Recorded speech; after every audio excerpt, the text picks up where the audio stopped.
Hey, let's try today Lumino City. So this is a game which, when I looked it up, it mentioned specifically that a lot of the backgrounds were hand cut, and it is really pretty. So one thing I should also note is this is the first and hopefully at this point only Let's Try I've got that is being recorded as post commentary. So we'll see how that works. And please give me feedback as to whether you would prefer something like this, which may be a bit more edited, and certainly I've got more time to think about what I think of the game than I otherwise would. So hopefully my thoughts are a bit more together, even if you don't have the same, oh, this is me figuring things out. So there was a significant delay there, actually, because I didn't realize I needed to click something. I was trying to press enter. Alright, so there's been some terrible trouble in the city, and we need to make Grandad a cup of tea while he is getting something from the bookcase. And so this intro sequence with the credits is something I haven't seen something with this exact style before, but I think it works really well. Although I should note that the game itself seems to run at a very low frame rate, probably because of the production methods involved. And yeah, so make tea. Yeah, I think I figured out how that would work. But sure, while we're making tea, something goes wrong, and the game actually properly begins. So yeah, to the city, Lumi, and Grandad appears to have been abducted. So off we go, and we got this, which shows us, hey, this is your inventory. So the handy manual, which I assume is also meant to be a hint system, and yeah, so that also teaches us, hey, this is how you get at your inventory and how you look at things. Also kind of shows you that this is one of the things that the game will pull, which is basically, oh, this could be useful, I'll look at it later. Sometimes it's like, oh yes, you can interact with this thing, but not in a useful way.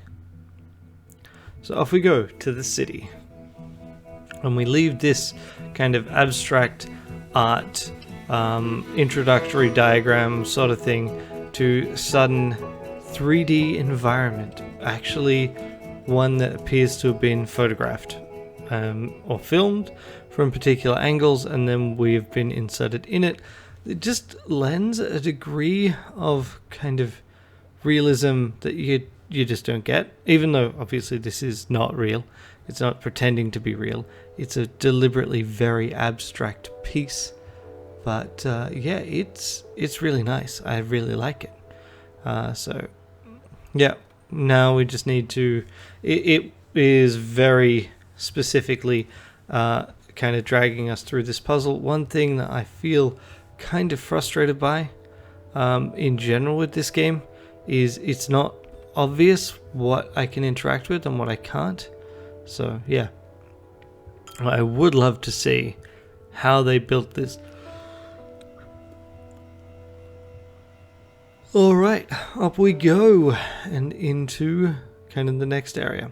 So this game seems to be very specifically structured after and we introduce ourselves to the gate guard, and it turns out very clearly that the gate guard is the handyman, but evidently he didn't come through here. Although maybe the gate guard not that attentive. So yeah, and power goes out. So now we just need to figure out how we get in. And this is, yeah, one of those points where I'm like, well, how do I know what I can even interact with? I can go down, and like I keep running into this thing where it'll comment on the sign or on the trees, and eventually I'll figure out that it is the lock that we've got to look at. And yeah, I mean, some of this is helping us prime for future puzzles, but not all of them. So here we are, trying to figure out what the heck we're meant to do. And yeah, if I had a button, oh yeah, that's a problem I'm going to run into a lot. I just accidentally made the game not full screen. But also the little home icon in the top right, I keep thinking that it's going to be a menu icon, or it's going to make me leave my current screen, and it doesn't ever do anything useful. So I really feel like this game would be better if we had something that would tell us what could be clicked on. I'm actually thinking in terms of like the old Flash thing of like I remember when I was watching, Homestar Runner and Strong Bad Emails, you press a key and all highlightable objects would just get a yellow border around them. And here we go, fuse box. Not really clear to me exactly what it is that we're meant to do. We don't have all of the things that we need. And so the next question is, how do I leave this interface? And that takes more effort than you might think. So I can't actually do anything with the poles. I'm just trying to figure it out. And I think here, yeah, that's right. This is where we look at the handy manual. And this is less directly useful than you might think. So, yeah, like this seems to be much more about how various things are put together. But I couldn't figure out where it was that any specific things would be useful. And then here, rather than leaving that page, I accidentally went to entirely the wrong interface because I hit home. Okay. Well, I really like this.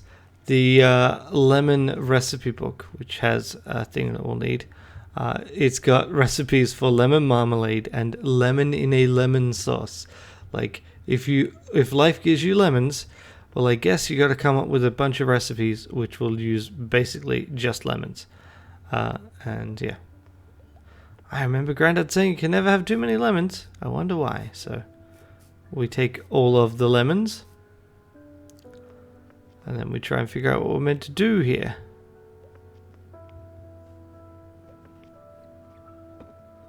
So obviously, yep, we go in here and we put that up there. But trying to figure out the next step was not so easy. Also, this didn't seem to unfold the way it should have. I don't know why the delay. In retrospect, yeah, no, still not really seeing where you're meant to do things with that, or why it's meant to be obvious how you do things with that. And that's the problem. Like, none of the puzzles in this game thus far have been too difficult. It's just sometimes that it's not as obvious as you might think that on what else you're meant to do with them. Like, you'll miss that you need to select this one component, or you miss that you can interact with something in a specific way because you just haven't tackled it from the right concept.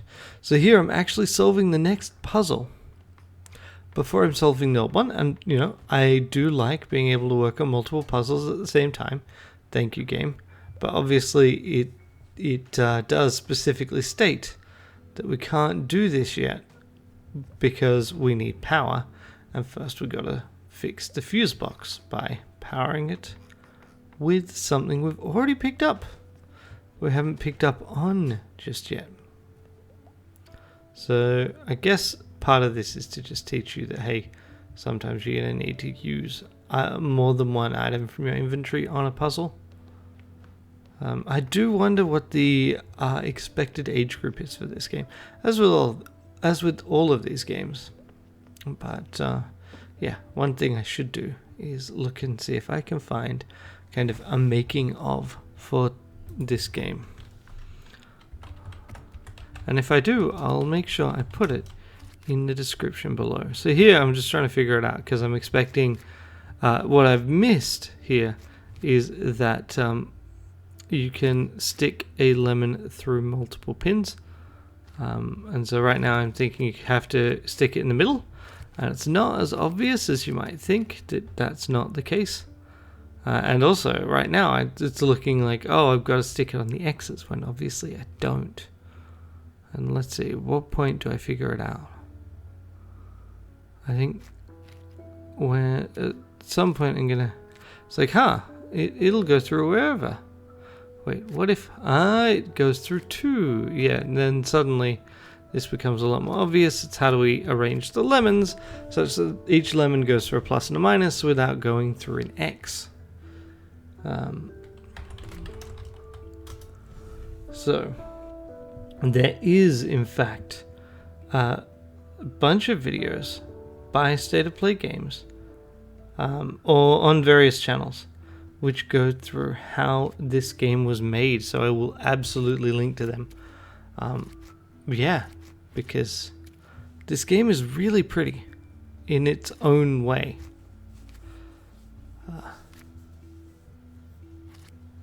So yeah, we're just about at the end of this one, and the game very quickly just says, yep, everything is working, which is quite handy, and then we can go and do the next piece very easily and move on to the next area.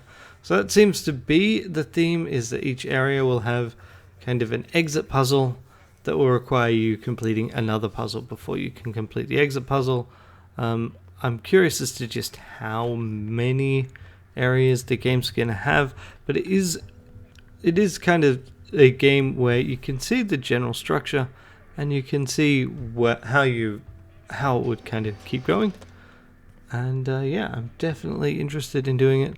So let's get ourselves to the next area by the only sensible method, which is to fling ourselves using an antenna. Definitely sensible and not a terrible idea whatsoever.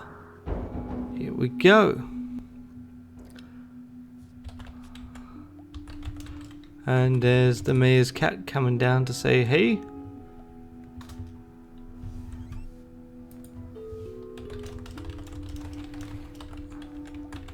And yeah, so we've caused a bit of a commotion.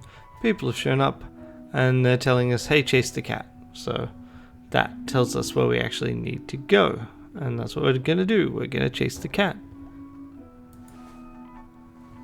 So yeah, How Long to Beat is telling me that this game is about 5 hours long. That sounds like, yeah, definitely sounds like the kind of game where I could go back to it and play for more and see if I get through it. I'm not sick of it yet. So, you know, if you want to know at this point what my thoughts are of the game, is this game is really pretty. This game has kind of simple puzzles, but they're still reasonably satisfying. Its conversation system leaves somewhat to be desired because it's not clear. Like, you just need to keep clicking on someone, and it's not clear as to how long or how much of the conversation is left. And also it feels really stilted because I have to click to keep it going rather than it continuing without active input. Like, I can just leave a conversation midway through and the game doesn't really seem to care. That's both good and bad, I guess. It would also be annoying to be stuck in a conversation.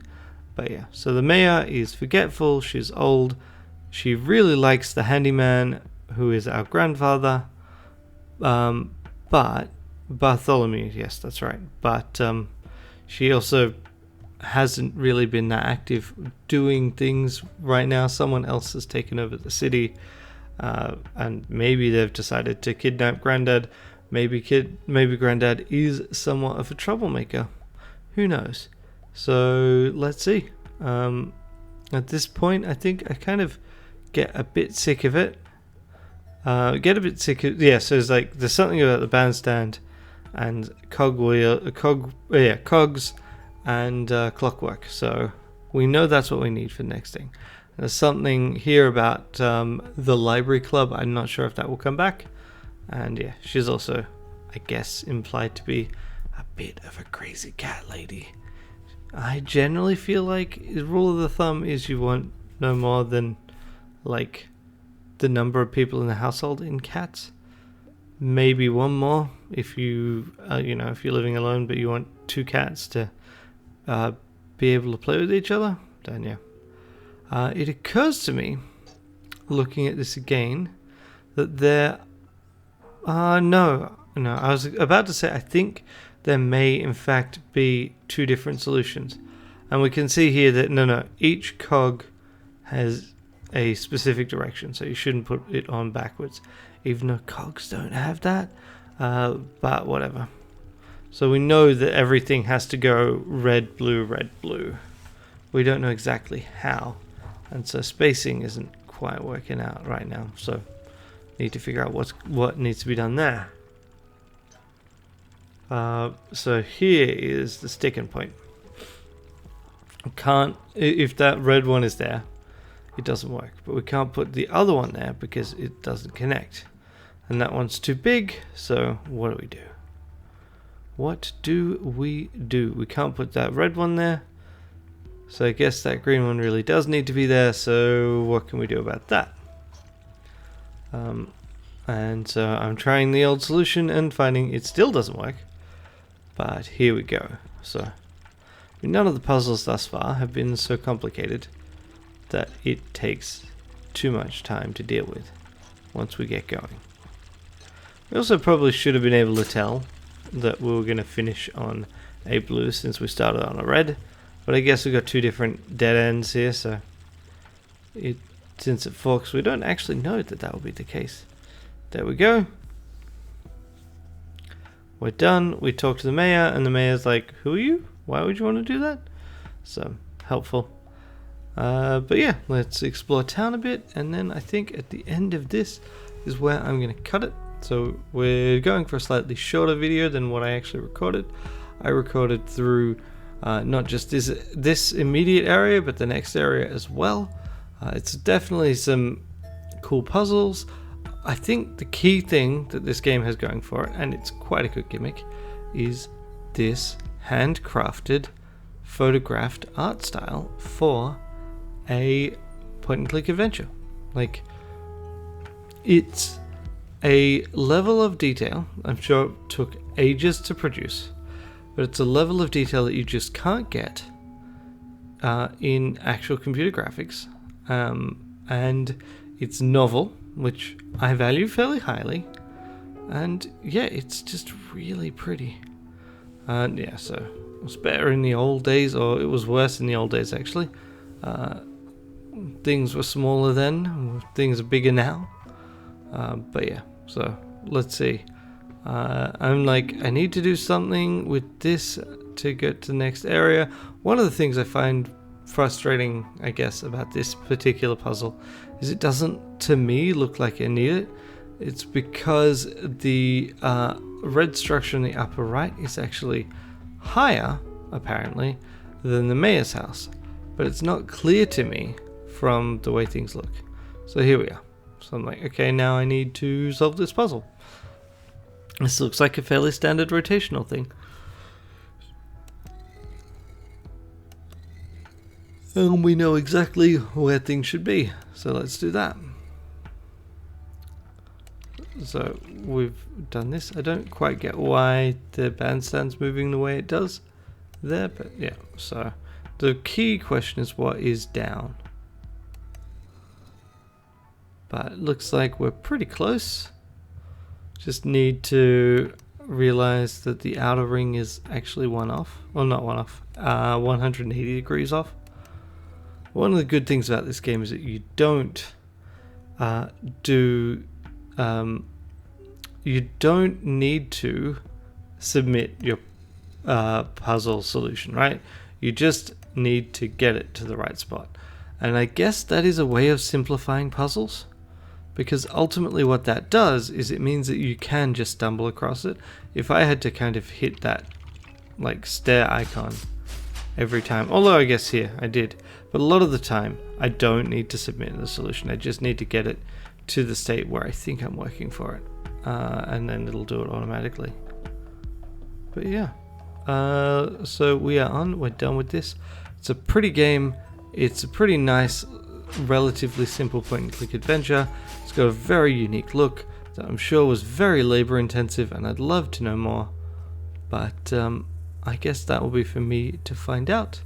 And if you want to find it yourself, well, like always, a link to where you can get the game, or at least a link to the official site, in fact, is what will be in the video description box, and that itself should contain links to where you can buy it for whatever platforms it's on. Like always, Let's Try games are games that I already own. I did not buy them for this series, and they are games that I'm like I've never launched. So I, generally speaking, don't know a whole lot about them going in, and that is very much by design. This is meant to have me kind of sample a huge pool of games that I have inadvertently built up over the years. I'll see you next time. Have a good one.